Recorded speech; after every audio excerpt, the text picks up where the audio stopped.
இந்த வேதாகம படிப்புக்கு வாழ்த்தி வரவேற்கிறேன். முதலாவது இந்த இந்த நாளில நம்ம எல்லாம் ஆண்டவருடைய சமூகத்துல வந்திருக்கிறோம். நம்ம எபேசியர் புஸ்தகத்துக்கு எழுதின அந்த நிருபங்களை ஆண்டவருடைய கிருபையில நம்ம வாசித்து கொண்டிருக்கிறோம். கடந்த நான் ஒரு சின்ன ஒரு பேக்ரவுண்ட் அந்த ஸ்டோரி மாதிரி பேக்ரவுண்ட் அதனுடைய எபேசிய சபையினுடைய காரியங்களை கொஞ்சம் குயிக்கா ஒரு 5 மினிட்ஸ்ல முடிஞ்சிடும். முதல்ல நம்ம என்ன எப்போ அந்த அப்போஸ்தலனாகிய பவுல் இந்த எபேசு சபைக்கு இருக்கிற பட்டணத்தில் இருக்கிற சபைக்கு அவர் 60லிருந்து 63 அந்த வருடங்களில் ஏடியில் எழுதினாரு.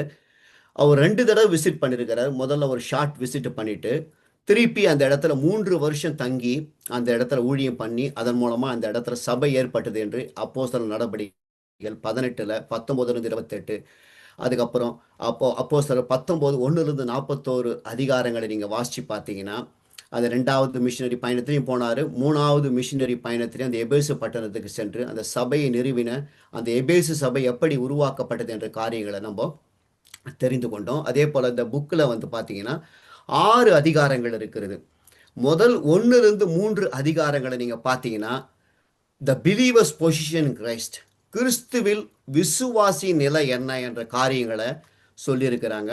4லிருந்து 6 அதிகாரங்களை நீங்கள் வாசித்து பார்த்தீங்கன்னா பிலீவர்ஸ் பிராக்டிஸ் இன் கிரைஸ்ட், அதாவது கிறிஸ்துவில் விசுவாசியின் நடைமுறை வாழ்க்கையில நம்ம எப்படி கிறிஸ்துவின் விசுவாசிகளாம் நம்ம இருக்கிறோம், எப்படி நம்ம அவர் முதல்ல 3 அதிகாரத்தில் சொன்ன காரியங்களெல்லாம் எப்படி நடைமுறைப்படுத்தி கொண்டு வாழ வேண்டும் என்று ஒரு சில காரியங்களை அழகாக அப்போஸ்தலனாகிய பவுல் எழுதி சொல்லியிருக்கிறாரு. இந்த ஒவ்வொரு அதிகாரத்தினுடைய தலைப்பு நீங்க பார்த்தீங்கன்னா முதல் அதிகாரத்தில் நீங்க பார்த்தீங்கன்னா காட்ஸ் பர்பஸ், தேவனுடைய நோக்கத்தை பத்தி அழகாக எத்தனை வசனங்களை சொல்லியிருக்கிறாரு, 23 வசனங்களை சொல்லியிருக்கிறாரு. 2வது சாப்டர்ல நீங்க பாத்தீங்கன்னா தேவனுடைய கிருபையை கொடுத்து நல்லா சொல்லப்பட்டிருக்கிறது. 3வது அதிகாரத்துக்கு தலைப்பு பாத்தீங்கன்னா தேவனுடைய திட்டத்தை பற்றி 3 பாத்தீங்கன்னா ஆண்டவருடைய காரியங்கள், அதாவது தேவனுடைய விசுவாசிகளுக்காக தேவன் கொடுத்த திட்டங்கள், கிருபைகள், நோக்கங்களை சொல்லி இருக்கிறாங்க. 4லிருந்து 6 அதிகாரங்களை நம்ம வாசிச்சு பார்த்தீங்கன்னா 4வது அதிகாரத்தில் நம்முடைய அழைப்பு என்ன, அவர் காலிங். அதே போல் 5ஆம் அதிகாரத்தில் பார்த்தீங்கன்னா நம்முடைய நடத்தை என்ன.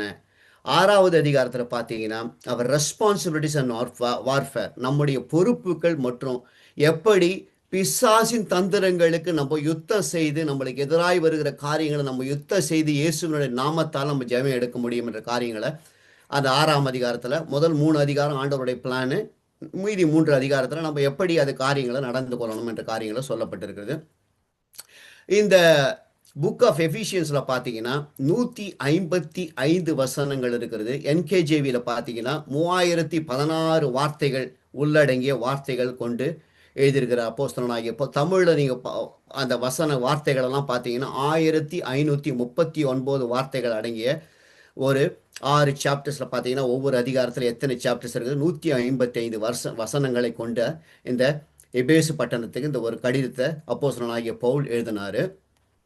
அதாவது நம்ம இந்த 1ஆம் அதிகாரத்தை நீங்கள் பார்த்தீங்கன்னா 23 வசனங்கள் இருக்கிறது. 248 வார்த்தைகள் உள்ளடக்கிய கடிதத்தை எழுதியிருக்கிறாரு.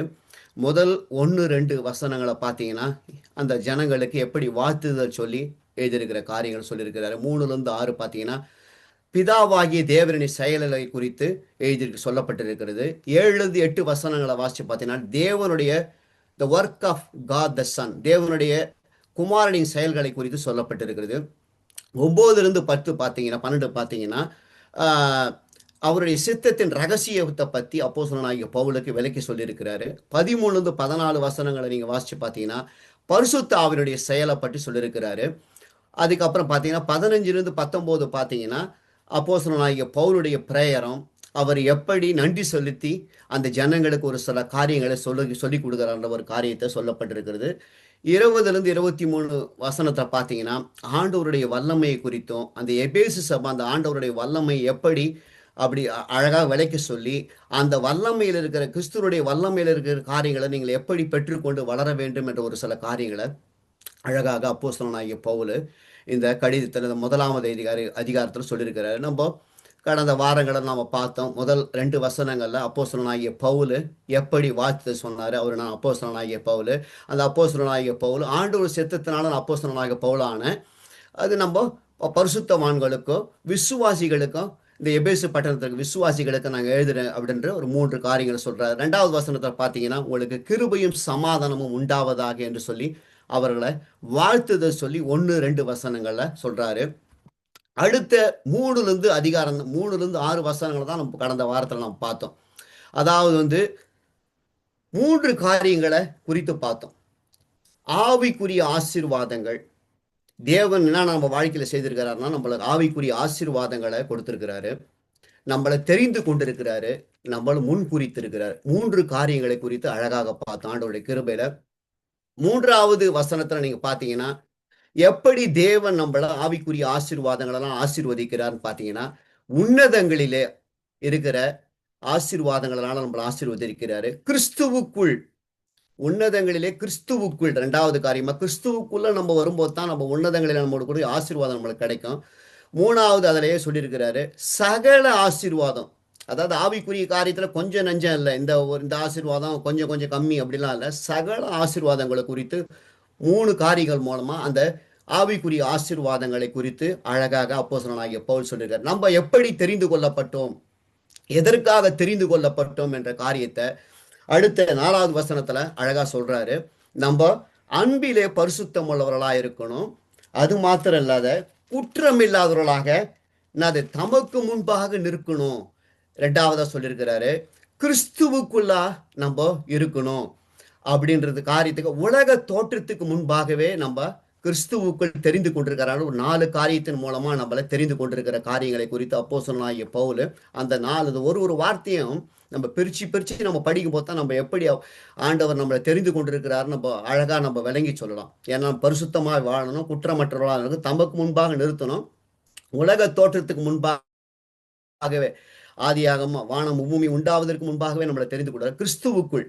அதுக்கு அடுத்தது பார்த்தீங்கன்னா, நம்ம எப்படி முன்குறிக்கப்பட்டு இருக்கிறோம் என்ற காரியத்தை பார்த்தீங்கன்னா, ஒரு 4 காரியங்கள் மூலமா அது அழகான சொல்லியிருக்கிறாரு. தம்முடைய தயவுள்ள சித்தத்தின்படியே சொல்லியிருக்கிறாரு. அது மாத்திரம் இல்லாத நம்ம இயேசு கிறிஸ்துவின் மூலமாய் அதாவது பிரியமானவருக்குள் தாம் தமக்கு தந்திரிட தம்முடைய கிருபையின் மகிமைக்கு புகழ்ச்சியாக ஒரு காரியத்தின் மூலமாக தம்முடைய தயவுள்ள சித்தத்தின்படியே நம்ம இயேசு கிறிஸ்து மூலமாய் நமக்கு சுவிகார புத்திரராகும்படி முன் குறித்திருக்கிறார். அதுல ஒரு 4 காரியத்தை தேவன் நம்ம வாழ்க்கையில செய்கிறார் என்று அழகாக நாம் படித்து கொண்டோம். இந்த 3 காரியமும் தெரிந்து கொள்ளுதலான காரியங்களும் சரி, ஆவிக்குரிய ஆசீர்வாதங்களா இருந்தாலும் சரி, முன்குறிக்கப்பட்ட காரியங்கள் இருந்தாலும் சரி, இந்த 3 காரியத்திலும் பார்த்தா தேவனுடைய செயல் எப்படி வெளிப்பட்டது என்று நம்ம பார்ப்போமானால், இது 3 வசனத்திலையுமே பார்த்தீங்கன்னா நம்மளுக்கு கிறிஸ்துவுக்குள் தான் இந்த நம்ம ஆவிக்குரிய ஆசீர்வாதங்கள் உன்னதங்களிலே பார்த்தீங்கன்னா கிறிஸ்துவுக்குள்ளாலதான் நம்மளெல்லாம் ஆண்டவர் நம்மளை ஆசீர்வதித்திருக்கிறாரு. நம்ம தெரிந்து கொண்டது எப்படின்னா, உலக தோற்றத்துக்கு முன்பாக நம்ம கிறிஸ்துவுக்குள் நம்ம தெரிந்து கொண்டிருக்கிறாரு. அடுத்து நீங்க முன்குறித்தது எப்படின்னா, இயேசு கிறிஸ்து மூலமாய் நமக்கு சுவிகார புத்திரராகும்படி முன்குறித்திருக்கிறார் என்ற ஒரு 3 காரியங்களை அதனால் அழகாக அப்போஸ்தலனாகிய பவுல் சொல்லியிருக்கிறார். நம்ம இது ஆண்டவர் நல்ல கிருபையில ஆண்டவர் ஒவ்வொரு காரியங்களை குறித்து நம்ம தெளிவாக விளக்கப்படுத்தி ஆண்டவர் சொல்லி கொடுத்தாரு. ஆண்டவருடைய நாமம் மகிமைப்படுவதாக. இந்த நாளில ஆண்டவருடைய கிருபையில 7, 8 வசனங்களை இந்த நாளில என்ன சொல்லுதுன்னா, தேவகுமாரனுடைய செயல்களை குறித்து இந்த நாளில இந்த வசனம் என்ன சொல்லுதுன்னு நம்ம கர்த்தருடைய கிருபையில நம்ம கற்றுக்கொள்ளலாம். ஆமேன். ஒரு நிமிஷம் இருங்க. Amen. Thank you Lord, thank you Jesus. இந்த 7, 8 அதிகாரத்துல பார்த்தீங்கன்னா, குமாரனாகிய தேவகுமாரன் நம்ம வாழ்க்கையில எப்படி செயல்படுகிறார் என்ற ஒரு காரியம், முக்கியமான காரியம், இயேசு கிறிஸ்துனுடைய மீட்பின் காரியம் நம்மளுக்கு தெளிவாக அழகாக சொல்லப்பட்டிருக்கிறது. இந்த வசனத்தை நம்ம வாசிச்சு பார்த்தீங்கன்னா 7, 8 நாம் படிக்க பாருங்க.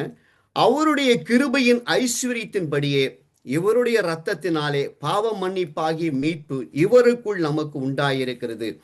அந்த கிருபையை அவர் சகல ஞானத்தோடு புத்தியோடும் எங்களிடத்தில் பெருக பண்ணினார். ஆமென். அந்த இயேசு கிறிஸ்துனுடைய குமாரனுடைய செயல்களை பார்த்தீங்கன்னா, இதுல முக்கியமான ஒரு காரியம், மீட்பின் காரியம் நடக்கப்பட்டிருக்கிறது. அந்த மீட்பு எப்படி நடக்கப்பட்டிருக்கிற காரியத்தை இந்த ஒவ்வொரு வார்த்தையிலும், ஏன்னா நீங்க ஐ டோன்ட் நோ எத்தனை பேர் நீங்க பார்த்துருக்கீங்க, இந்த verse by verse Bible study நான் ஒரு சில பார்த்துருக்கிறேன். இது நம்ம வேர்டு பை வேர்டு ஆண்டவருடைய கிருபையில நம்ம கற்றுக்கொள்ள போகிறோம். ஏன்னா அந்த மீட்பின் காரியம் நம்ம ஏதோ வந்து ஆண்டவர் நம்ம குமாரனாகி கிறிஸ்து வந்து ஏதோ மீட்டு விட்டார் அப்படின்னு நம்ம அசால்ட்டா பார்த்துறோம். இந்த ஒவ்வொரு வார்த்தையும் ஆழமான வார்த்தை, கர்த்தருடைய வார்த்தை எப்படி சொல்லியிருக்குதுன்னு பார்த்தீங்கன்னா நம்ம அழகா புரிந்து கொள்ளலாம். மீட்பு என்றால் நம்ம ஒரு அடிமைத்தனத்திலிருந்து விடுதலையாக்கப்படுவது என்ற அர்த்தம் மீட்பு. இது நீங்க பார்த்தீங்கன்னா ஆதி ஆகமத்திலிருந்து வெளிப்படுத்தின சுவிசேஷம் வரைக்கும் நிறைய இடத்துல அந்த மீட்பை பத்தி அழகாக வேத வசனங்கள் நிறைய சொல்லியிருக்கிறது. அதில் வந்து பார்த்தீங்கன்னா 129 தடவை இந்த மீட்பின் காரியங்களை ஆண்டவர் அதில் எழுதி வைத்திருக்காரு. எப்படிலாம் ஆண்டவர் அந்த ஒவ்வொரு காரியங்களை நம்ம வாசிச்சு பார்த்தீங்கன்னா ஆண்டவர் எந்த காரியத்தில் ஜனங்கள் அடிமைப்பட்டு இருந்தாங்க, அவங்களை எப்படி விடுவித்தாரு அப்படின்ற காரியத்தில் அழகாக சொல்லப்பட்டிருக்கிறது. இந்த நாளிலே நம்ம ஆண்டவருடைய கிருபையில இந்த 7-8 வசனத்துல ஆண்டவர் எப்படி நம்ம குமாரனாகி கிறிஸ்து நம்மளை மீட்டு இருக்கிறார், என்னென்ன காரியத்தில் இருந்தாலும் என்னென்ன காரியங்களுக்கு மீட்புனா நம்ம ஏதாவது ஒன்று கொடுக்கணும். பழைய காலத்தெல்லாம் நீங்கள் யாத்திராகமத்தெல்லாம் பார்த்தீங்கன்னா அந்த ஜனங்கள் அடிமைகளாக விற்கப்படும் போது அந்த அடிமையை விடுவிக்க வேண்டுமானா 7 வருஷம் பொறுத்து அந்த அடிமைகள் அது விடுவிக்கப்பட வேணுமானா அவங்க காதில் ஒரு ஓட்டை போட்டு கம்பி வச்சு குத்தி அதுக்கப்புறம் தான் அவங்கள விடுதலை செஞ்சு அனுப்புவாங்க. அதை மாதிரி ஒரு காரியங்கள் அது அந்த காலத்தில் செய்யப்பட்டு இருக்கிறது. அதே போல நம்ம ஏதாவது வந்து ஒரு மீட்புக்குரிய காரியம், நம்ம ஏதாவது பாவம் மன்னிப்பின் அந்த காரியத்தை நம்ம விடுதலையாக்கப்பட வேண்டும் என்றால் நம்மளுக்கு ஏதாவது ஒன்று கொடுக்கப்பட வேண்டும். ஆண்டவராகிய இயேசு கிறிஸ்து நம்மளுக்கு என்னென்ன காரியங்களை இந்த மீட்பின் காரியங்களை நம்மளுக்கு இந்த வசனங்கள் மூலமா கொடுத்துருக்கிறான் நம்ம பார்ப்போம். நம்ம ஒரு வசனம் வாசிக்கிறோம் பாருங்க, எப்படி அந்த மீட்பு என்ற காரியங்களை ஆதியாகமத்தில் முதல் சொல்லப்பட்ட வசனம் என்ன சொல்லுகிறதுனா ஆதியாகமம் 48:16 சொல்லுகிறது. எல்லா தீமைக்கும் நீங்களாக்கி என்னை மீட்ட தூதனமானவர் இந்த பிள்ளைகளை ஆசீர்வதிப்பாராக. என் பேரும் என் பிதாக்களாகி ஆபிரகாம் ஈசாக்கு என்பவர்களின் பேரும் இவர்களுக்கு இடப்பட கடவது, பூமியில் இவர்கள் மிகுதியாய் பெருக கடவர்கள் என்றான். அதாவது ஆண்டவர் இந்த முதல் மீட்பின் காரியம் என்று ஒரு வார்த்தை வந்து ஆதியாகமம் 48:16 தான் சொல்லுகிறது.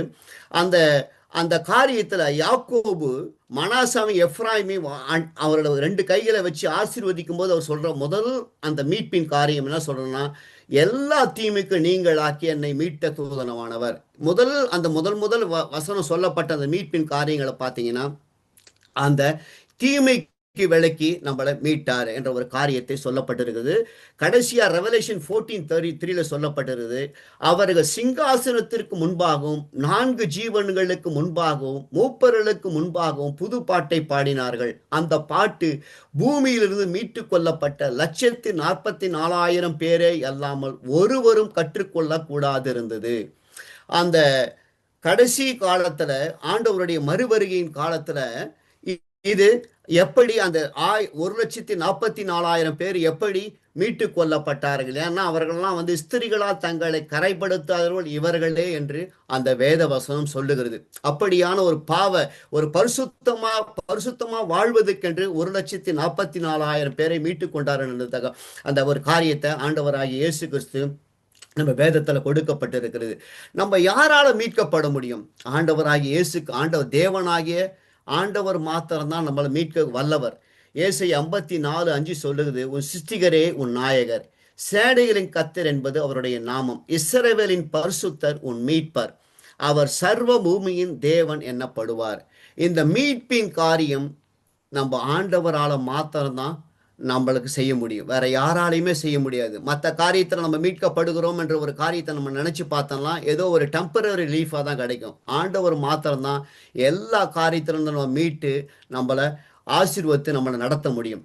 இந்த 2 வசனங்களை அழகாக சொல்லியிருக்கிறது. எப்படிலாம் இந்த ஜனங்களை நம்ம எப்படி ஆண்டவர் அந்த மீட்பின் காரியங்களை செயல்படுத்தினான்ற ஒரு காரியங்களை நம்ம பார்க்கிறோம். முதலாவது அவர் சொல்றாரு, அந்த வார்த்தை ஒரு வார்த்தைக்கு வசனம் போட்டு கமா போட்டு தான் சொல்லியிருக்காங்க. ஒரு வசனத்தை நீங்க ஒரு வார்த்தையை நம்ம கவனிக்கும் போது நீங்க பார்த்தீங்கன்னா அது அழகாக சொல்லியிருக்குது. ஏன்னா ஒரு சிலருக்கு ஒரு மாதிரி அந்த காரியங்களை குறித்து விளக்கப்படுத்தி சொல்லுவாங்க. எனக்கு ஆண்டவர் இந்த வசனத்தை குறித்த காரியங்களை நான் ஆண்டவர் கிருபையில உட்கார்ந்து பார்க்கும்போது ஆண்டவர் வெளிப்படுத்தின காரியங்களை நானும் உங்களோடு கூட நான் கற்றுக்கொள்ளுகிறேன். ஆமேன். முதலாவது சொல்றாரு, அவருடைய கிருபையின் ஐஸ்வர்யத்தின்படியே. அதாவது முதலாவது ஆண்டவர் அவரை தன்னை மேன்மைப்படுத்திக் கொள்ளவே இல்லை. அவருடைய கிருபையின் ஐஸ்வர்யத்தின்படியே என்று சொல்லியிருக்கிறார். அவருடைய கிருபையின் ஐஸ்வர்யத்தின்படினா யாருன்னா தேவன். தேவ கிருபையின் ஐஸ்வர்யத்தின்படியே, அதாவது ரிச்சஸ் ஆஃப் ஹிஸ் கிரேஸ் அப்படின்ற ஒரு வார்த்தையை அந்த இடத்துல பயன்படுத்துகிறார். கிருபைனா தெரியும், அதாவது அன்மெரிட்டட் ஃபேவர் ஃப்ரம் காட், அதாவது தகுதி இல்லாதவனுக்கு கொடுக்கப்படுகிறது தான், தேவனிடத்திலிருந்து கொடுக்கப்படுகிறது தான் கிருபை. அதில் வேற ஐஸ்வர்யம். ஐஸ்வர்யம்னா வந்து பார்த்தீங்கன்னா அபண்டன்ஸ். ஆண்டவர்கிட்ட எவ்வளவோ காரியங்கள் இருக்கிறது. கிருபை இருக்கிறது, இரக்கம் இருக்கிறது, தயவு இருக்கிறது, மனதுருக்கம் இருக்கிறது, மன்னிக்கிறதுல வல்லமை உள்ளவர், எல்லாமே இருக்கிறது. ஆனால் ஆண்டவர் இந்த மீட்பின் காரியத்தில் நம்மளை முதலாவது கொடுக்கிற ஒரு ஆசீர்வாதம் என்னன்னா, எதன் மூலமா நம்மளை மீட்டார்னா, அதாவது கிருபையின் ஐஸ்வர்யத்தின்படி நம்மளை மீட்டிருக்கிறார். அதாவது கிருபையே ஒரு பெரிய ஒரு ஆசீர்வாதம். அதுல இருக்கிற அபண்டன்ஸ், அதாவது ஐஸ்வர்யம். அந்த ஐஸ்வர்யம் அதுல இருக்கிற அபண்டன்ஸ்ல நம்மளை வந்து மீட்டு இருக்கிறார் என்று இந்த வசனம் அழகாக சொல்லுகிறது.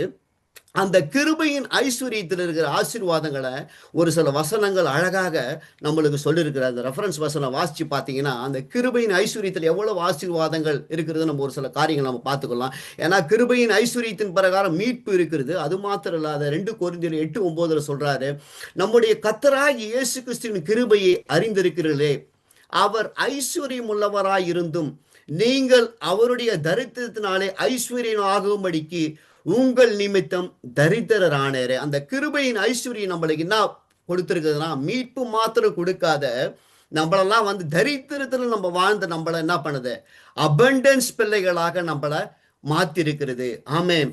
அதே போல எபேசியர் 2:6 சொல்லியிருக்கிறது, கிறிஸ்து இயேசுவுக்குள் அவர் நம்மிடத்தில் வைத்த தயவினாலே தம்முடைய கிருபையின் மகா மேன்மையான ஐஸ்வர்யத்தை வருங்காலங்களில் விளங்க செய்வதற்காக கிறிஸ்து இயேசுவுக்குள் நம்மை அவரோடு கூட எழுப்பி உன்னதங்களிலே அவரோடு கூட உட்காரவும் செய்தார். ஆமென்.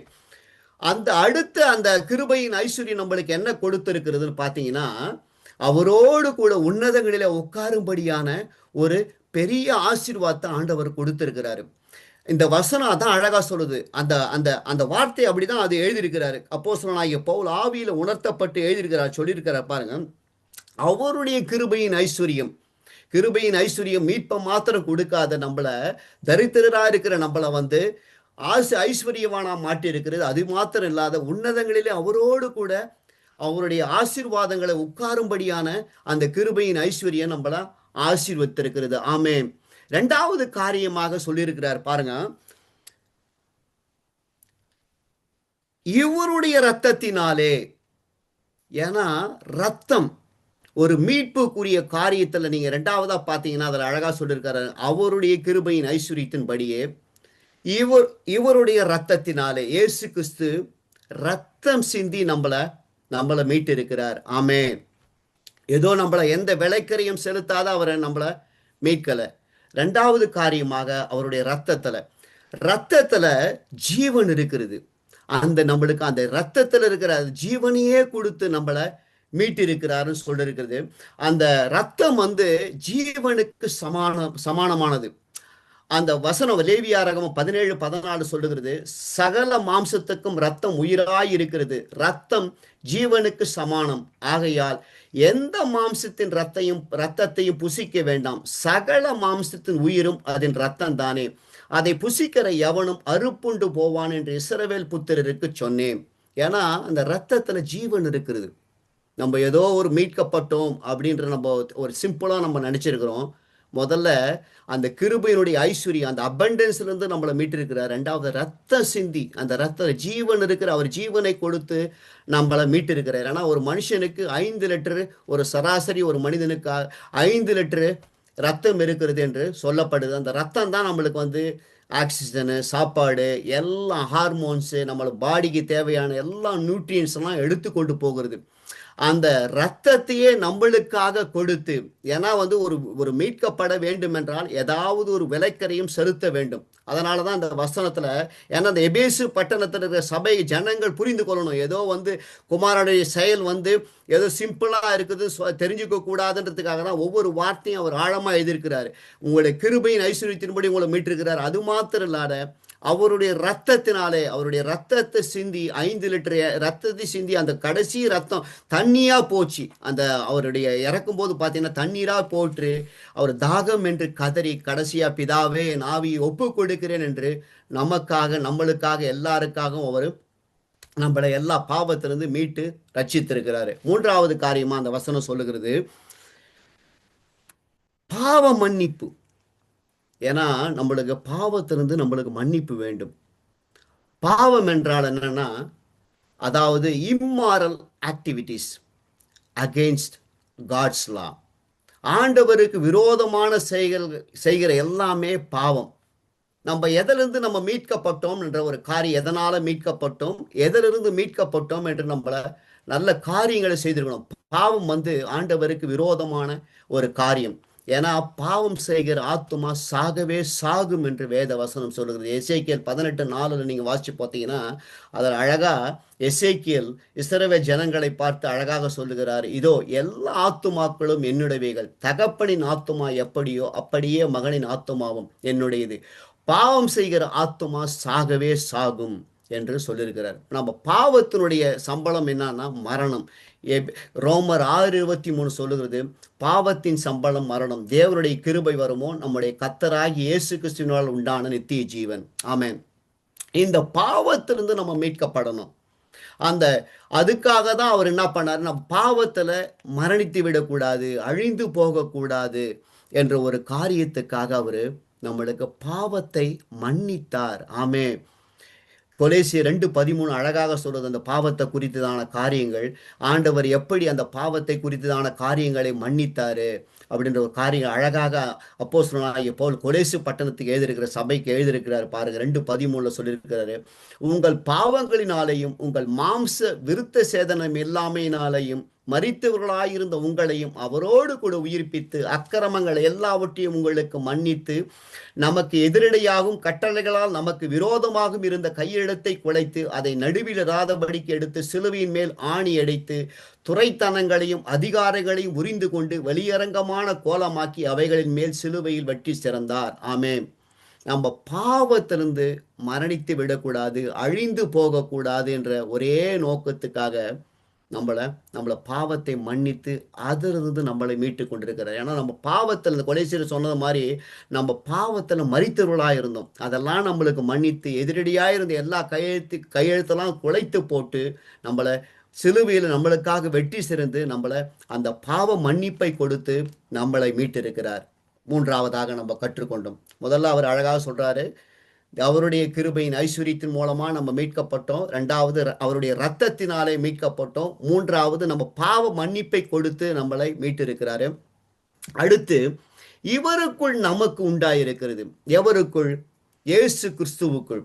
இயேசு கிறிஸ்துவுக்குள் நம்ம வரும்போது தான் நம்ம பாவ மன்னிப்பின் மீட்பை பெற முடியும். இல்லை என்றால் நம்ம பெற முடியாது. வேற ஏதோ கோயில், குளம், காசி, ராமேஸ்வரம் எந்த இடத்துல போனனாலும் நம்மளுக்கு பாவ மன்னிப்பிலிருந்து நம்மளுக்கு மீட்பு கிடைக்காது.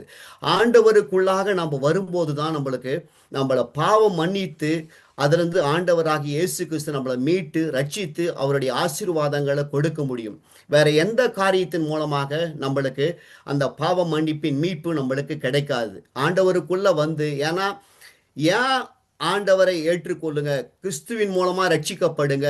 எப்படி புதிய ஏற்பாடுல ஃபுல்லா நீங்க பார்த்தீங்கன்னா கிறிஸ்துவை சொந்த ரட்சகரா ஏற்றுக்கொள்ளுங்க அப்படின்னு ஏன் அடிக்கடி சொல்றாங்கன்னா, கிறிஸ்து இல்லாத எதுவுமே போக முடியாது. ஆண்டவர் சொல்றாரு, யோவான் 14:6 சொல்றாரு, நானே வழியும் சத்தியமும் ஜீவனுமா இருக்கிறேன், என்னாலே இல்லாமல் ஒருவனும் பிதாவினிடத்துக்கு வரான். ஆமென். ஆண்டவர் இயேசு கிறிஸ்து இல்லாத எதுக்குள்ளேயே நம்ம போக முடியாது. அந்த மீட்பு எதன் மூலமாய் உண்டாயிருக்கிறதுனா கிறிஸ்துவுக்குள் வரும்போது தான் நம்மளுக்கு அந்த மீட்பு உண்டாயிருக்கிறது என்று அழகாக அப்போஸ்தலனாகிய பவுல் சொல்லியிருக்கிறாரு. அந்த மீட்பு அவருக்குள்ளா வரும்போது ஒரு ஆசீர்வாதம் என்ன பண்ற ஒரு வசனம் சொல்லுகிறது பாருங்க.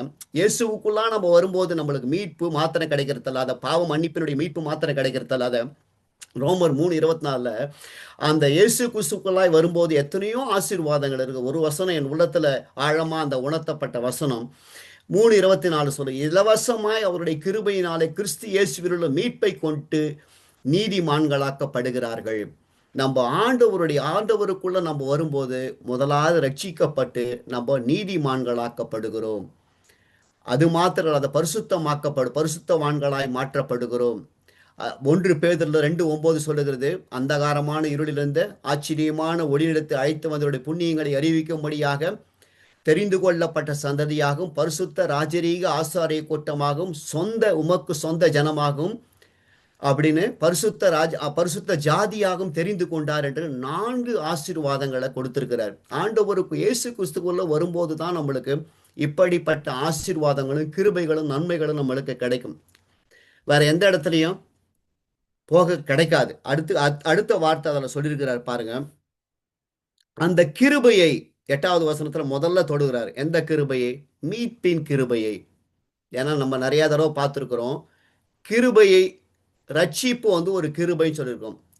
எபேசியர் 2:8 சொல்லுது, கிருபையினால் விசுவாசத்தை கொண்டு நாம் ரட்சிக்கப்பட்டோம், அது நம்மளால் உண்டானதல்ல, தேவனுடைய ஈவு என்று சொல்லப்பட்டிருக்கிறது. இந்த அப்போஸ்தலனாகிய பவுல் அந்த பாவ மன்னிப்பின் மீட்பின் காரியத்தை அவர் என்ன சொல்றாரு? கிருபை என்று மென்ஷன் பண்ணியிருக்கிறார். ஏன்னா எத்தனையோ கிருபை இருக்கிறது, ஆண்டவருடைய கிருபை. இதில் அப்போஸ்தலனாகிய பவுல் அந்த எபேசு பட்டணத்துக்கு எழுதியிருக்கிற சபைக்கு எழுதும்போது அந்த கிருபையை, மீட்பின் கிருபையை, அவர் மீட்பை ஒரு கிருபை என்று மென்ஷன் பண்ணுறார். அது அழகாக அந்த காரியத்தை நம்ம விளங்கி கொள்ள வேண்டும் என்றால், தீத்துக்கு எழுதின கடிதத்தில் 2:11 2வது அதிகாரம் 11-14 வாசிக்கும் போது அந்த மீட்பை கிருபை என்று அப்போஸ்தலனாகிய பவுல் எப்படி விளக்கப்படுத்தி அந்த அந்த அந்த அந்த கடிதத்தில் எழுதியிருக்கிறான்னு பார்த்தீங்கன்னா, ஏனெனில் எல்லா மனுஷருக்கும் ரட்சிப்பை அளிக்கத்தக்க தேவ கிருபையானது பிரசன்னமாகி நாம் அவபக்தியும் லௌகிக இச்சைகளையும் வெறுத்து தெளிந்த புத்தியும் நீதியும் தேவ பக்தியும் உள்ளவர்களாய் உலகத்திலே ஜீவனம் பண்ணி நான் நம்பியிருக்கிற ஆனந்த பாக்கியத்துக்கும் மகாதேவனும் நமது இரட்சகரமாகி இயேசு கிறிஸ்துவுடைய மகிமையின் பிரசன்னமாகுதலுக்கும் எதிர்பார்த்து கொண்டிருக்கும்படி நமக்கு போதிக்கிறது.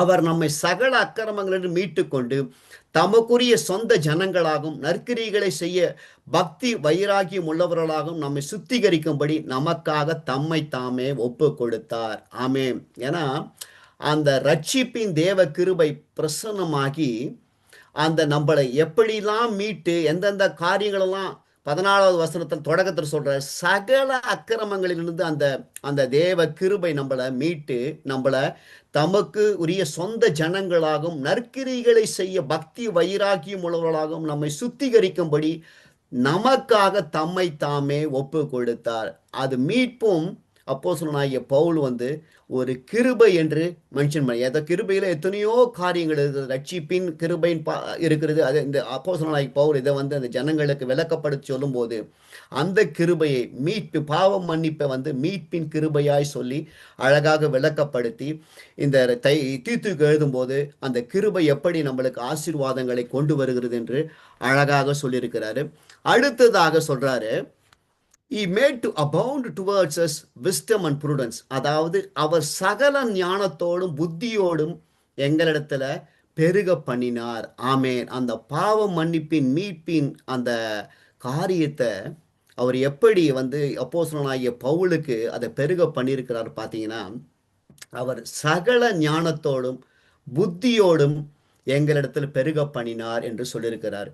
ஏன்னா அந்த உலக ஞானமோ உலக புத்தியோ அந்த பாவ மன்னிப்பை குறித்தோ இயேசுடைய ரத்தத்தை குறித்தோ கிருபையின் ஐஸ்வரியத்தின் மெகா மேன்மையை குறித்தோ மீட்பின் காரியத்தை குறித்தோ அந்த ஜனங்கள் புரிந்து கொள்ள மாட்டாங்க. அதனால தான் அவர் என்ன சொல்றாருன்னா, அவர் சகல ஞானத்தோடும் புத்தியோடும் எங்களிடத்தில் பெருக பண்ணினார். ஏன்னா ஆண்டவராகிய ஆண்டவர் மாத்திரம்தான் நம்மளுக்கு இதெல்லாம் அந்த மீட்பின் காரியத்தெல்லாம் சொல்ல முடியும். உலகத்தில் இருக்கிறவங்ககிட்ட போய் நீங்கள் நான் இந்த மாதிரி ஆண்டவர் என்னை பாவத்திலிருந்து மீட்டு கொண்டார், ஆண்டவர் என்னை பாவத்திலிருந்து ரட்சித்தார், ஆண்டவருடைய கிருபையில நான் ஆசீர்வதிக்கப்பட்டிருக்கிறேன், வழிநடத்தப்பட்டிருக்கிறேன்னு நீங்க சொன்னீங்கன்னா அவன் வந்து உங்களுக்கு புத்தி இல்லை, ஞானம் இல்லை அப்படின்னு சிரிப்பாங்க. ஏன்னா இப்போ நம்ம இந்த தேசத்தில் வாழ்கிற நம்ம அதை நம்ம கண்கூடா நம்ம பார்க்கலாம். ஏன்னா 1 கொரிந்தியர் 1:18-19 அழகா சொல்லுது. இந்த ஜனங்களை பத்தி, உலகத்தில் இருக்கிற ஜனங்களை பற்றி, சிலுவையை பற்றி உபதேசம் கெட்டு போகிறவர்களுக்கு பைத்தியமாய் இருக்கிறது, ரட்சிக்கப்படுகிற நமக்கோ அது தேவ பலனாய் இருக்கிறது. அந்தப்படி ஞானிகளுடைய ஞானத்தை நான் அழித்து புத்திசாலியுடைய புத்தியை அவமாக்குவேன் என்று எழுதியிருக்கிறது. அதாவது உலகத்தில் ஞானமோ புத்தியோ அந்த பாவ மன்னிப்பின் மீட்பின் கிரிய புரிந்து கொள்ள முடியாது. ஆண்டவருடைய அந்த ஞானம் வேணும், ஆண்டவருடைய புத்தி வேணும். அப்போதான் வந்து ஆண்டவர் என்னை எப்படி ரத்தம் சிந்தினாரு, ஆண்டவர் எப்படி அந்த பாவ மன்னிப்பை கொடுத்தாரு, அப்பதான் நம்ம அந்த விசுவாசித்து இருதயத்தில் ஏற்றுக்கொண்டு நம்ம நாவினால் அறிக்கை பண்ணி நம்ம ரட்சிக்கப்படும். இல்லைன்னா வந்து நம்ம யார் சொன்னாலும், நாங்கள் தொடக்க காலத்துலலாம் நாங்கள் கிறிஸ்துவுக்குள்ளே வரும்போதெல்லாம் எத்தனையோ பேர் வந்து எத்தனையோ ஊழியக்காரங்க வீட்டிலாம் வந்து சொல்லியிருக்கிறாங்க, இயேசு சொந்த ரட்சகராக ஏற்றுக்கொள்ளணும். எதுவுமே நம்மளால் ஏற்றுக்கொள்ள முடியல. ஏன்னா நம்ம உலக ஞானம், அதாவது உலகத்தில் புத்தி நம்ம படிச்சிருக்கிறோம், அதை மாதிரி ஒரு காரியம்தான் நம்மளுக்கு முன்ன வருமே தவிர நம்மள ஆண்டவருடைய அந்த ஞானம் நம்மளுக்கு கிடைக்காது. புத்தி அதெல்லாம் வந்தால் தான் அந்த மீட்பின் காரியத்தை தெரிந்து கொள்ள வேண்டும். அது மாத்திரம் இல்லை, அதை பெருக பண்ணியிருக்கிறார். அது கொலேசியர் 2:3 சொல்லுகிறது. ஏன்னா ஆண்டவருக்குள்ள தான் ஞானம் இருக்கிறது, புத்தி இருக்கிறது. அவருக்குள் ஞானம் அறிவு என்பவைகளாகிய பொக்கிஷங்கள் எல்லாம் அடங்கி இருக்கிறது என்று கொலேசியர் 2:3 சொல்லியிருக்கிறார். நம்மளுடைய சுய ஞானமோ மாமுச ஞானமோ உலக ஞானமோ மற்றவங்க சொல்லி கொடுக்குற ஞானமோ அதெல்லாம் இருந்தாலும் நம்மளுக்கு ஆண்டவர் ஆவியானவர் நம்மளுக்கு அந்த ஞானத்தை கொடுத்து அது ஆண்டவரை நம்ம அதை உணரும்படியாக ஒரு ஞானத்தை கொடுப்பாரு. அது மாத்திரம் இல்ல, அது புத்தியும் கொடுப்பாரு. 1 கொரிந்தியர் 1:31 சொல்லுது, அவரே தேவனால் நமக்கு ஞானமும் நீதியும் பரிசுத்தமும் மீட்புமானார். ஆமேன். அதில் சொல்றாரு பாருங்க, அவர் சகல ஞானத்தோடு புத்தியோடும் எங்களிடத்துல பெருக பண்ணினார். அவரை மாத்திரம் அந்த அவர் மேன்மைப்படுத்திக்கல. அவர் யாரெல்லாம் சொல்லியிருக்கிறார். ஏன்னா அந்த அந்த இந்த எபேசு சபை எப்படி யாரால உருவாக்கப்பட்டது என்று பார்த்தீங்கன்னா, அந்த 18ஆம் அதிகாரம் அப்போஸ்தலர் 18ஆம் அதிகாரத்தில் பார்த்தீங்கன்னா, அவர் கொஞ்ச காலம் தங்கி அந்த ஊழியத்தை செய்து முடித்து விட்டு போகும்போது பார்த்தீங்கன்னா, அவரோடு கூட இருக்கிற ஆக்கில்லா, பிரிஸ்கில்லா, அப்போலோலாம் வந்து அவங்க விட்டு போன அந்த சுவிசேஷ ஊழியத்தை அந்த எபேசு பட்டணத்தில் இருக்கிற ஜனங்களுக்கெல்லாம் அந்த சுவிசேஷத்தை சொல்லி எப்படி நடத்தினாங்க அதெல்லாம் சொல்லி அவர்களோடு கூட சேர்ந்து அவர்களையும் ஒப்பு கொடுத்து அவர்களோடு சேர்த்து எழுதுறார். அதனால தான் அவர் சகல ஞானத்தோடு புத்தியோடும் எங்களிடத்துல பெருக பண்ணினார். இந்த 7-8 அழகா நம்மளுக்கு சொல்லுறது தேவகுமாருடைய செயல். தேவகுமாருடைய செயல் என்ன காரியங்களை செய்கிறது என்றால், மீட்பின் காரியம், பாவ மன்னிப்பின் மீட்பின் காரியங்களை செல்லுகிறது. பாவ மன்னிப்பின் மீட்பு எப்படிலாம் நம்மளுக்கு கிடைத்திருது? இந்த 6 காரியங்களை ஆண்டவருடைய தேவன் அவருடைய கிருபையின் ஐஸ்வர்யம், தேவனுடைய கிருபையின் ஐஸ்வர்யத்தின்படி நம்மளுக்கு பாவ மன்னிப்பின் மீட்பு கிடைத்திருக்கிறது. அது மாத்திரல்ல, அவருடைய இரத்தத்தினாலே ஆண்டவர் ரத்த சிந்தி ஜீவனை கொடுத்து நம்மளுக்கு பாவ மன்னிப்பை கொடுத்து மீட்டிருக்கிறார். அது மாத்திரம் இல்லாத பாவ மன்னிப்பு நம்மளுக்கு கிடைத்து அதன் மூலமாய் நம்ம மீட்கப்பட்டிருக்கிறோம். அது மாத்திரம் இல்ல, நம்ம கிறிஸ்துவுக்குள்ளாய் வரும்போது தான் நம்ம மீட்கப்படுவோம். அந்த மீட்பை வந்து 5ஆவதாக சொல்றாரு, அவருடைய கிருபை என்று சொல்லுகிறாரு. அந்த கிருபையை எப்படி சொல்லுகிறார்னா, அவரு அதிக ஞானத்தோடும் புத்தியோடும் அதை எங்களை பெருக பண்ணினார். அந்த மீட்பின் கிருபையை, மீட்பின் காரியங்களை குறித்து அப்படியாக அப்போஸ்தலனாகிய பவுல் அழகாக விளக்கப்படுத்தி சொல்லுகிறார். நம்ம தேவன் நம்மளுக்கு என்ன செஞ்சாரு, இயேசு கிறிஸ்து என்ன செஞ்சார், நம்ம எல்லாம் கேட்டு இருக்கிறோம்ல. போன அந்த 3-6 தேவன் என்னென்ன காரியங்களை நம்மளை செஞ்சார், நம்ம ஆவிக்குரிய ஆசீர்வாதங்கள் தெரிந்து கொண்டிருக்கிறாரு. சுவிகார புத்திரர்கள் ஆகும்படி முன்குறித்திருக்காரு அந்த வசனத்தில் அப்போஸ்தலனாகிய பவுல் சொல்லியிருக்கிறாரு. இதெல்லாம் வந்து நான் சொல்லியிருக்கிறாருன்னா, எப்படி மீட்கப்பட்டோம், எந்தெந்த காரியங்களெல்லாம் ஆண்டவர் உனக்காக நம்மளுக்காக கொடுத்து ஆசீர்வதித்து அந்த மீட்பின் கிரியை செய்திருக்கிறார் என்று நம்ம தெரிந்து கொள்ளலாம். அடுத்த காரியங்களை பார்த்தீங்கன்னா, அடுத்த காரியம் நான் அதில் போல 9-12 சொல்லப்பட்டிருக்கிறது, அவருடைய சித்தத்தின் ரகசியம். இன்னும் ஒரு 5 நிமிஷம் அந்த ஒரு இன்ட்ரோடக்ஷன் மாத்திரம் சொல்லிடுறேன் பாருங்க. அதாவது 9-12 முதலாவது பார்த்தோம், 1-2 வசனங்கள் வாழ்த்துதல் சொல்றாரு. 3-6 வசனம் தேவருடைய செயல்களை குறித்து தானே அழகாக அப்போஸ்தலனாகிய பவுல் எபேசு பட்டணத்துக்கு எழுதியிருக்கிறாரு. மூணாவதாக நம்ம ஆண்டவராகிய இயேசு கிறிஸ்து எப்படி நம்ம மீட்பு, அந்த மீட்பினுடைய காரியங்களை குறித்து அழகாக 2 வசனத்தின் மூலமாய் இயேசு கிறிஸ்து நம்மளை எப்படிலாம் மீட்டிருக்கிறான்ற ஒரு காரியத்தெல்லாம் அழகாக ஒரு 6 காரியங்களை குறித்து நம்மளுக்கு கற்றுக் கொடுத்தாரு. இதில் வந்து 9-12 சொல்லியிருக்குது. அதாவது அவருடைய சித்தத்தின் ரகசியம். அதில் படிக்கிறோம் பாருங்க. 9, 11, 12 நம்ம படிச்சு கொஞ்சம் நான் இன்ட்ரடக்ஷன் மாத்திரம் அதுக்கு கொடுத்துட்றேன். காலங்கள் நிறைவேறும் போது விளங்கும் நியமத்தின்படி பரலோகத்தில் இருக்கிறவைகளும் பூலோகத்திற்குள்ளும் ஆகிய சகலமும் கிறிஸ்துவுக்குள்ளே கூட்டப்பட வேண்டும் என்று தமக்குள்ளே தீர்மானித்திருந்த தம்முடைய தயவுள்ள சித்தத்தின் ரகசியத்தை எங்களுக்கு அறிவித்தார். மேலும் கிறிஸ்துவின் மேல் முன்னே நம்பிக்கையாயிருந்த நாங்கள் அவருடைய மகிமையின் புகழ்ச்சியாய் இருக்கும்படிக்கு தமது சித்தத்தின் ஆலோசனைக்கு தக்கதாக எல்லாவற்றையும் நடப்பிக்கிற அவருடைய தீர்மானத்தின்படியே நாங்கள் முன்குறிக்கப்பட்டு கிறிஸ்துவுக்குள் அவருடைய சுதந்திரமாகும்படி தெரிந்து கொள்ளப்பட்டோம். ஆமேன். இதில் நீங்கள் 9-12 வசனங்களை நீங்கள் பார்த்தீங்கன்னா 3 தடவை ஆண்டவருடைய சித்தத்தை பற்றி அப்போஸ்தலனாகிய பவுல் முதல்ல சொல்கிறாரு, தம்முடைய தயவுள்ள சித்தத்தின் ரகசியத்தை எங்களுக்கு அறிவித்தார் என்ற ஒரு 10வது வசனத்தை சொல்கிறாரு. ரெண்டாவதாக சொல்றாரு, தமது சித்தத்தின் ஆலோசனைக்கு தக்கதாக எல்லாவற்றையும் நடப்பிக்கிற அவருடைய தீர்மானத்தின்படியே. ஆண்டவருடைய சித்தம் என்ற ஒரு காரியத்தை நம்ம தெரிந்து கொள்ள வேண்டும் என்றால் இந்த 4 வசனங்களை எப்படி அந்த ரகசியத்தை அப்போஸ்தலனாகிய பவுல் எந்தெந்த வகையிலலாம் அந்த ஆழத்தை தேவன் ஆண்டவர் அவருக்கு வெளிப்படுத்தியிருக்கிறார்னு அழகாக சொல்லியிருக்கிறார். ஏதோ வந்து ஜனங்களுக்கு சும்மா நம்ம சொல்லிட்டா ஆண்டவர் அதை ஏற்றுக்கொள்ள மாட்டாங்கன்றது அது ஆழங்கள் அந்த 3 வசனங்களை அழகாக சொல்லியிருக்காரு. ஆண்டோட சித்தம் என்றால் என்ன? நம்ம சும்மா ஒரு இன்ட்ரோடக்ஷன் மாத்திரம் நான் ஒரு 5 மினிட்ஸில் கொடுத்து முடிச்சிடுறேன். ஏன்னா 5 மினிட்ஸ் தான் இருக்குது. ஆண்டவருடைய விருப்பம், ஆசை என்று சொல்லப்படுகிறது ஆண்டவருடைய சித்தம். அப்போஸ்தலனாகிய பவுல் ஆண்டவர் சித்தத்தை, ஆசையை, விருப்பத்தை, நோக்கத்தை நன்கு அறிந்தவர். அதனால தான் அவருடைய சித்தத்தின் ரகசியத்தை அவளுக்கு வெளிப்படுத்தியிருக்கிறார். வேற யாருக்கெல்லாம் ஆண்டவருடைய சித்தத்தின் ரகசியத்தை அறிவித்திருக்கிறான்னு நீங்கள் வேதாகமத்தில் நீங்கள் பார்த்தீங்கன்னா, நீங்கள் எவ்வளோ பேர் நம்மளுக்கு தெரிஞ்சவங்கலாம் பார்த்தீங்கன்னா மோசஸுக்கு சொல்லியிருக்கிறாரு. மோசஸ் வந்து உலகம் தோன்றுவதற்கு முன்பாக இருக்கிற காரியங்களை ஆதியிலே தேவன் வானத்தையும் பூமியும் படைத்தார். அந்த தொடக்க காலத்திலிருந்தே ஆண்டவர் ஆதி ஆகமத்திலிருந்து 5 ஆகமங்களை எழுதினவர். அவ்வளோ வெளிப்பாடுகள், அந்த ரகசியத்தை அவருக்கு அவருடைய சித்த விருப்பத்தை எப்படிலாம் உருவாக்கினார்னு ஒரு காரியத்தை அவர் சொல்லியிருக்கிறாரு. அது மாத்திரம் இல்லை, டேனியலுக்கு பார்த்தீங்கன்னா 4 ராஜாக்கள் காலத்து ராஜாங்கத்தில் அவருக்கு எத்தனையோ மறைபொருள்கள், ரகசியத்தை, அவருடைய சித்தத்தை வெளிப்படுத்திருக்கிற எத்தனையோ ராஜாக்கள் பார்த்தீங்கன்னா 4 கிங்டம்த்துக்கு அவர் ஊழியம் செய்ததாக அந்த தானியல் புஸ்தகத்தில் அழகாக சொல்லியிருக்கிறது. அதுக்கு போல பார்த்தீங்கன்னா பேதுருக்கு பார்த்தீங்கன்னா அவர் உண்மையில சபையை கட்டுவேன் என்று சொல்லி அவனுக்கு நிறைய வெளிப்பாடுகளை, அது மாத்திரம் இல்லை, நீங்கள் தேவனுடைய குமாரன் என்று அவருடைய ஆண்டவருடைய சித்தத்தை, அவருடைய ஆசை விருப்பத்தை, எப்படிலாம் நீ சபையா எப்படி எழுந்து உம்மால கட்டப்படணும், அதை நீ எப்படி ஜனங்களை நடத்த வேண்டும் என்று எவ்வளோ காரியங்களை அவருக்கு வெளிப்படுத்தி காட்டியிருக்கிறார். அது மாத்திரம் இல்லாத யோவானுக்கு பார்த்தீங்கன்னா வெளிப்படுத்தின விசேஷத்தை எழுத வச்சு அதன் மூலமாக ஆண்டவருடைய சித்தத்தை வெளிப்படுத்துகிற அப்போஸ்தலனாகிய பவுல் இந்த நாள் நம்ம படிக்க போகிறோம் 9-12 வரைக்கும் அந்த காரியங்களை நம்ம பார்த்தீங்கன்னா அழகாக ஒரு வார்த்தையும் ஆழமாக அதில் நீங்கள் பார்த்தீங்கன்னா உங்களுக்கு நீங்கள் உட்காந்து நீங்கள் அந்த 9 நான் அந்த 7-8 வசனங்கள் இந்த வாரம் ஃபுல்லாக நான் அதான் உட்காந்து என்ன தியானிச்சிருந்தேன்.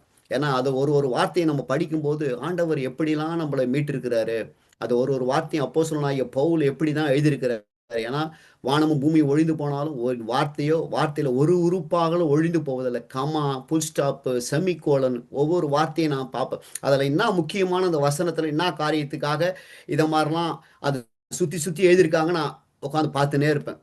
பார்த்துனே இருக்கும்போது எனக்கு ஒரு சில காரியங்கள் ஆண்டவர் ஆவியானவர் வெளிப்படுத்தினார்னா அதெல்லாம் கொஞ்சம் கொஞ்சமாக பேப்பரில் எழுதி வச்சு அதற்குரிய விளக்கங்களெல்லாம் நான் எழுதி வச்சு அப்படி தான் நானும் ஆண்டவருடைய கிருபையில் தெரிந்து கொண்டேன். ஏன்னா நான் பாஸ்டர் பார்த்தீங்கன்னா பாஸ்டர் அவர் அழகாக நல்ல இதை பற்றி இதை மீட்பின் காரியங்களை குறித்து அவர் அழகாக சொல்லுவார். நம்ம நீங்கள் பார்த்தீங்கன்னா அவர் மீட்பை குறித்து அந்த ஈப்ரு வசனம் கிரீக்கெல்லாம் சொல்லி அழகாக அவருக்கு நல்லா டீச் பண்ணுவார்.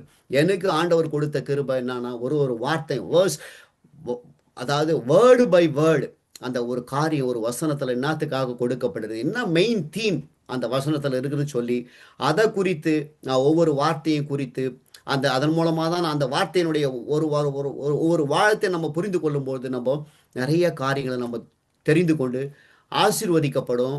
அந்த வார்த்தை நம்மளை வந்து என்ன பண்ணும், உயிர்ப்பிக்கும். ஆவியை உயிர்ப்பிக்கும், கண்களை தெளிவாக்கும், ஆத்துமாக்களை உயிர்ப்பிக்கும், பேதையா இருக்கிற நம்மளை ஞானியாக்கும் என்று வேத வசனம் சொல்லுகிறது. இந்த ஆண்டவருடைய ஆசை விருப்பம் என்னன்னா, ரெண்டு விதமான ஆண்டவர் சித்தம் நம்ம தெரிந்து கொள்ளலாம். அதாவது ஒன்று வந்து நான் ஏற்கனவே முன்ன சொன்னேன், ஆண்டவருடைய சோவரின் வில், அதாவது கடவுளுடைய சித்தம், அதாவது மறைவான சித்தம். அதாவது பேர் என்ன சொன்னால் டிக்ரிட்டிவ் வில் அப்படின்னு சொல்லுவாங்க. அந்த சித்தம்னு ஒன்று இருக்குது. அதுக்கப்புறம் காட்ஸ் ரிவீல்டு வில்லுன்னு ரெண்டு சித்தம் இருக்கிறது. இந்த இந்த ஆண்டவருக்கு அவருக்கு வெளிப்படுத்தின அந்த ரகசியம் என்ன சித்தத்தின்படி நம்ம இருக்கிறதுன்னு என்று அடுத்த பைபிள் ஸ்டடியில் அழகாக விளக்கப்படுத்தி படிக்கலாம். இது இந்த இந்த ரெண்டு சித்தம், ஆண்டோட சித்தம், அந்த ஆண்டோடைய சித்தம் விருப்பம் ஆசை என்னன்னா மறைவான சித்தம் இருக்கிறது. அந்த மறைவான சித்தத்தை ஒரு சிலருக்கு மாத்திரம்தான் ஆண்டவர் வெளிப்படுத்தி காட்டிருக்கிறார். எல்லாருக்குமே அவர் வெளிப்படுத்தி காட்டல. மோசேக்கு வெளிப்படுத்தி காட்டினாரு, யோவானுக்கு வெளிப்படுத்தி காட்டிருக்கிறாரு, நம்ம படித்த பரிசுத்தவான்கள் அப்போஸ்தலனாகிய பவுலுக்கு வெளிப்படுத்தி காட்டிருக்கிறாரு, அதை மாதிரி தாவீதுக்கு வெளிப்படுத்தி காட்டிருக்கிறார். அதை மாதிரி ஒரு சில பேர்கள் தான் வெளிப்படுத்தி காட்டிருக்கிறார், எல்லாருக்குமே வெளிப்படுத்தி காட்டலை. அது ரிவீல்டு வில்லுனா எல்லாருக்குமே அதை வெளிப்படுத்தி காட்டிருக்கிறாரு.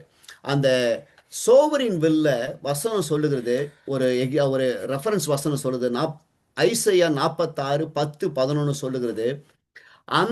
அந்தத்தில் உள்ளவைகளை ஆதி முதற்கொண்டும் இன்னும் செய்யப்படாதவைகளை பூர்வ காலம் முதற்கொண்டும் அறிவிக்கிறேன். என் ஆலோசனை நிலைநிற்கும், எனக்கு சித்தமானவைகள் எல்லாம் செய்வேன் என்று சொல்லி உராய்ஞ்சுகிற ஒரு பட்சியை கிழக்கிருந்தும் என் ஆலோசனை நிறைவேற்றும் மனுஷனை தூரத்திலிருந்தும் வரவழைக்கிறவருமாய் இருக்கிறேன். இதை சொன்னேன், அதை நிறைவேற்றுவேன், அதை திட்டம் பண்ணினேன், அதை செய்து முடிப்பேன். ஏசையாவுக்கு அந்த இஸ்ரவேல் ஜனங்கள் மேல இருக்கிற அந்த ரகசியத்தை, அந்த மறைவான அந்த சித்தத்தை அழகாக அவருடைய ஆசை விருப்பத்தை நோக்கத்தை எப்படி அழகாக வெளிப்படுத்துகிற, ஆதியிலே இருந்ததெல்லாம் வந்து நான் அவருக்கு சொல்லி அவருக்கு அழகாக அதை வெளிப்படுத்தி காட்டுகிறத அந்த வசனம் எக்ஸாம்பிள் ரெஃபரன்ஸ் வசனத்துக்காக அதை எழுதினேன்.